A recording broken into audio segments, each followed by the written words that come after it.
नमस्कार दोस्तों, स्वागत है आपका आज के मुख्य समाचारों में। जी हाँ दोस्तों, आपको यहाँ पर देखने को मिलेंगी सुबह से लेकर शाम तक की तमाम बड़ी खबरें मुख्य समाचार ब्रेकिंग न्यूज अपडेट्स के रूप में। तो दोस्तों सीधे चलते हैं आज की पहली बड़ी खबर की ओर। अक्षय कुमार के सपोर्ट में उतरे मिलिंद सोमान, तंबाकू का विज्ञापन छोड़ना बताया सही फैसला।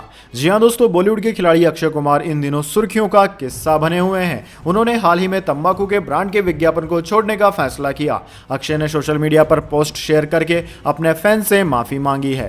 तंबाकू के ब्रांड का विज्ञापन करने पर अक्षय को ट्रोल किया जा रहा था। कई लोग अक्षय के इस फैसले के सपोर्ट में आए। अजय देवगन के बाद अब मिलिंद सोमान का रिएक्शन इस पर आया है। उन्होंने अक्षय के विज्ञापन छोड़ने के फैसले को सही बताया। अक्षय कुमार ने पोस्ट में कहा था कि इस एड से मिली फीस को वह डोनेट कर देंगे। अक्षय का सपोर्ट करते हुए मिलिंद सोमान ने ट्वीट किया है। मिलिंद सोमान ने ट्वीट किया, अक्षय आपने सही फैसला लिया है, चाहे जो भी हो। दरअसल दोस्तों, अक्षय कुमार को इस विज्ञापन के लिए ट्रोल किया जा रहा था, जिसके बाद अजय उनके सपोर्ट में भी आए। अजय देवगन ने भी एक इंटरव्यू में कहा कि मैं सिर्फ इतना कहना चाहूंगा कि जब आप कोई ब्रांड एंडोर्स करते हैं तो ये आपकी पर्सनल चॉइस है। हर कोई अपने फैसले लेने के लिए स्वतंत्र है। इसके बाद दोस्तों अगली बड़ी खबर, स्कूलों के लिए केजरीवाल सरकार ने जारी की नई एसओपी, जाने कब क्या होगा और क्या नहीं।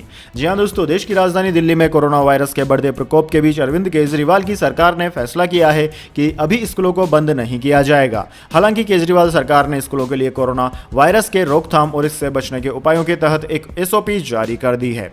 दिल्ली सरकार की ओर से जारी कोविड-19 एसओपी के मुताबिक स्कूल में बच्चे न तो अब लंच बॉक्स और किताबें शेयर कर पाएंगे और न ही बगैर थर्मल स्कैनिंग के एंट्री होगी। दिल्ली सरकार ने शुक्रवार को स्कूलों के लिए कोविड-19 संबंधी दिशा निर्देश जारी करते हुए कहा कि छात्रों तथा कर्मचारियों को बिना थर्मल स्कैनिंग के स्कूल परिसर में प्रवेश करने नहीं दिया जाए। इसमें यह भी कहा गया है कि अभिभावकों को सलाह दी जानी चाहिए कि वे बच्चों के कोरोना वायरस संक्रमित पाए जाने पर उन्हें स्कूल न भेजें। इसके अलावा दोस्तों, छात्रों की हर दिन हेल्थ निगरानी की जाएगी। स्कूलों में अलग से क्वारंटीन रूम भी बनाए जाएंगे। छात्रों का टीकाकरण उनकी उम्र के हिसाब से अनिवार्य किया गया है। स्कूल से निकलते वक्त या स्कूल में प्रवेश करते वक्त कोई भीड़ भाड़ ना हो, इसके लिए सोशल डिस्टेंसिंग का ख्याल रखना होगा सभी स्कूल संचालकों को। इसके बाद दोस्तों अगली बड़ी खबर, रूस के साथ चीन यूक्रेन को भी दे रहा है ड्रोन।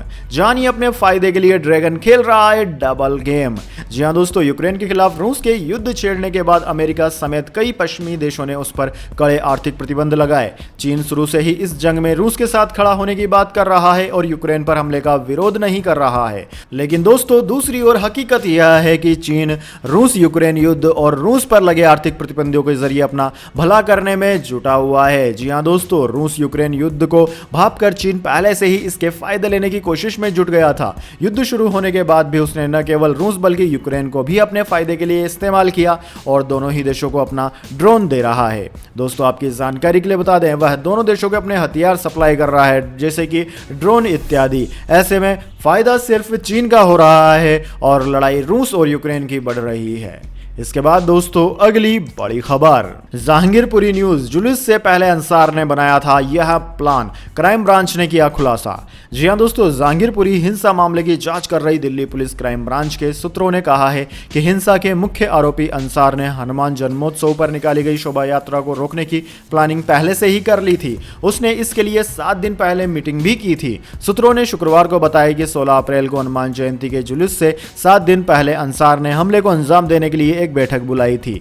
जांच से जुड़े सूत्रों ने बताया कि अंसार ने जहांगीरपुरी के कुशल चौक पर 30 लोगों के साथ बैठक की, जिसमें योजना बनाई गई कि वे जुलूस को कैसे रोकेंगे। दिल्ली पुलिस क्राइम ब्रांच के सूत्रों ने कहा कि आरोपी ने कई घरों की छत पर लाल रंग के पत्थर जमा किए थे। यह सब पूर्व नियोजित था। बाद में आरोपी ने पूरी छत को धोया। यह सबूतों को नष्ट करने के लिए किया गया था। इसके बाद दोस्तों अगली बड़ी खबर, भारत की मेहमान नवाजी से खुश हुए मोरिस जॉनसन, कहा मुझे तेंदुलकर और बच्चन जैसा फील करा दिया।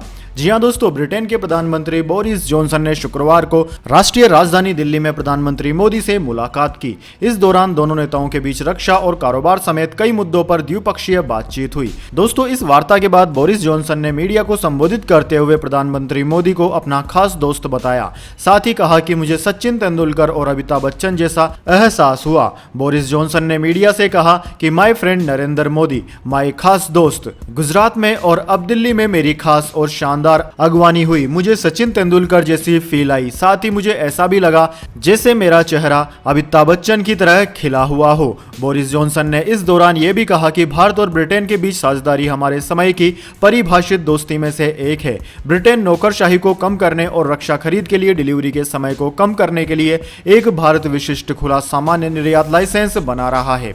ब्रिटिश प्रधानमंत्री ने कहा कि हिंद प्रशांत क्षेत्र को मुक्त, खुला और नियम आधारित रखने में दोनों देशों का साझा हित है। दोनों देश वायु, अंतरिक्ष और समुद्री खतरों से निपटने के लिए सहमत हुए हैं। हम स्थायी घरेलू ऊर्जा के लिए कदम उठाएंगे। इस यात्रा ने दोनों देशों के संबंधों को गहरा किया है। इसके बाद दोस्तों अगली बड़ी खबर, जम्मू कश्मीर। प्रधानमंत्री मोदी के दौरे से पहले आतंकी हमले के बाद अलर्ट पर सुरक्षा बल, सीआईएसएफ की 13 कंपनियां तैनात। जी हां दोस्तों, जम्मू कश्मीर में प्रधानमंत्री मोदी के दौरे से पहले हुई आतंकवादी हमले के बाद सीआईएसएफ के डीआईजी डॉक्टर अनिल पांडे ने कहा है कि हमारी 13 कंपनियां जम्मू कश्मीर में कानून और व्यवस्था को सही करने के लिए ड्यूटी पर तैनात है। सीआईएसएफ को आउटर कॉर्नर एरिया में तैनात किया गया है और तलाशी अभियान चलाया जा रहा है। दोस्तों डॉक्टर अनिल पांडे के मुताबिक आतंकवादी हमला उस वक्त हुआ जब सीआईएसएफ के जवान छठा कैंप के पास बस में सवार हो रहे थे। उन्होंने कहा कि सूजवा इलाके में चलाया गया तलाशी अभियान एक खुफिया इनपुट पर आधारित था। सूचना थी कि जैश ए मोहम्मद के फिदायीन आतंकवादी इलाके में सक्रिय हैं और सुरक्षा बलों पर हमला कर सकते हैं। सीआईएसएफ कर्मियों पर हमले के बाद मुठभेड़ में 2 आतंकवादी ढेर भी कर दिए गए हैं। वहीं दोस्तों सुरक्षा बलों को लगातार यह सूचना भी मिल रही थी कि प्रधानमंत्री मोदी के दौरे से पहले आतंकी जम्मू कश्मीर में किसी बड़ी वारदात को अंजाम देना चाहते हैं। इस सूचना के बाद गुरुवार शाम से ही जम्मू पुलिस ने सेना और अर्धसैनिक बलों के साथ मिलकर शहर के कई इलाकों में सर्च ऑपरेशन चलाया। इसके बाद दोस्तों अगली बड़ी खबर, बैटरी स्वैपिंग पॉलिसी का ड्राफ्ट जारी। बैटरी के बिना भी इलेक्ट्रिक व्हीकल्स बेचने की सिफारिश। ग्राहक अपनी सुविधा के हिसाब से बैटरी लगवा सकेंगे। जी हां दोस्तों, नीति आयोग ने गुरुवार को बैटरी स्वैपिंग पॉलिसी का ड्राफ्ट जारी किया है। पहले चरण में 40 लाख से ज्यादा आबादी वाले शहरों में बैटरी स्वैपिंग नेटवर्क डेवलप किए जाएंगे। दूसरे चरण में दूसरे प्रमुख शहरों में यह पॉलिसी लागू की जाएगी। राज्यों की राजधानी और 5 लाख से ज्यादा आबादी वाले शहर इसमें शामिल होंगे। दोस्तों बैटरी स्वैपिंग पॉलिसी में ऐसे शहरों को प्राथमिकता दी जाएगी जहां 2 व्हीलर्स और 3 व्हीलर्स की संख्या तेजी से बढ़ रही है। नीति आयोग ने 5 जून तक इस मसौदे पर फीडबैक मांगा है। यानी कि दोस्तों अब आप कोई इलेक्ट्रिक वाहन खरीदते हैं तो आप उसकी बैटरी अपने हिसाब से चेंज कर सकते हैं। अब तक ऐसा होता था कि कंपनी, वाहन बनाने वाली कंपनी ही आपको बैटरी लगाकर देती थी और वही उस बैटरी को चेंज कर सकती थी। लेकिन अब इस नए नियम के आ जाने के बाद आप जैसे अपनी नॉर्मल गाड़ियों की बैटरियां चेंज करवा सकते हैं, वैसे ही इस बैटरी को भी चेंज करवा पाएंगे। इसके बाद दोस्तों अगली बड़ी खबर, 24 घंटे में सामने आए 2451 नए केस, 54 ने गंवाई जान।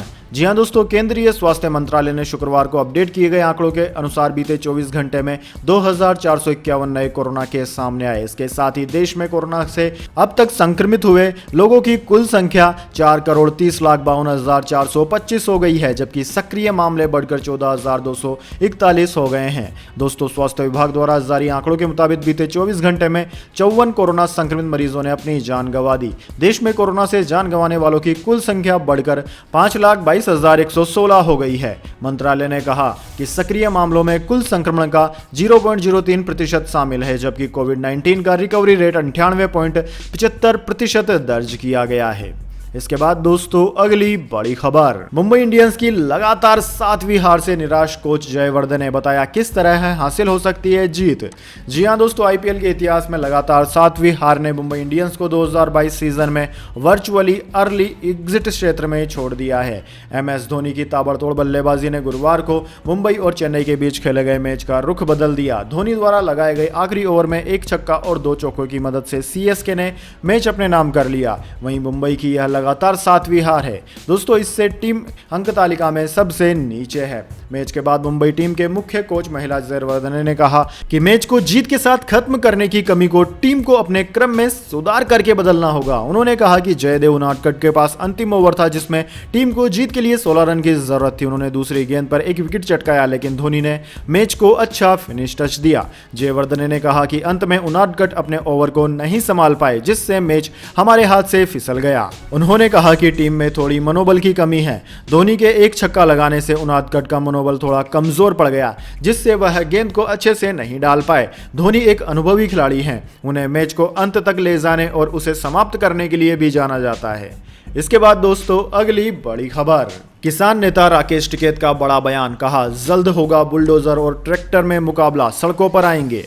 जी हां दोस्तों, दिल्ली के जहांगीरपुरी में बुलडोजर की कार्रवाई को लेकर भारतीय किसान यूनियन के राष्ट्रीय प्रवक्ता चौधरी राकेश टिकैत ने उत्तर प्रदेश के मुजफ्फरनगर में कहा कि जिस तरह से एक धर्म विशेष के लोगों के ऊपर बुलडोजर की कार्रवाई की जा रही है वह हिंदुस्तान के भविष्य के लिए बेहद खराब है। ऐसी घटनाओं से हिंदुस्तान की दुनिया भर में बदनामी हो रही है। टिकैत ने यह भी कहा कि सरकार ने किसानों को 3 महीने के अंदर 10 साल पुराने ट्रैक्टर बंद करने की चेतावनी दी है। हमारा कहना है कि जो सरकार में खासकर बीजेपी में 10 साल पुराने लोग हैं उन्हें भी पार्टी या सरकार से बाहर किया जाए।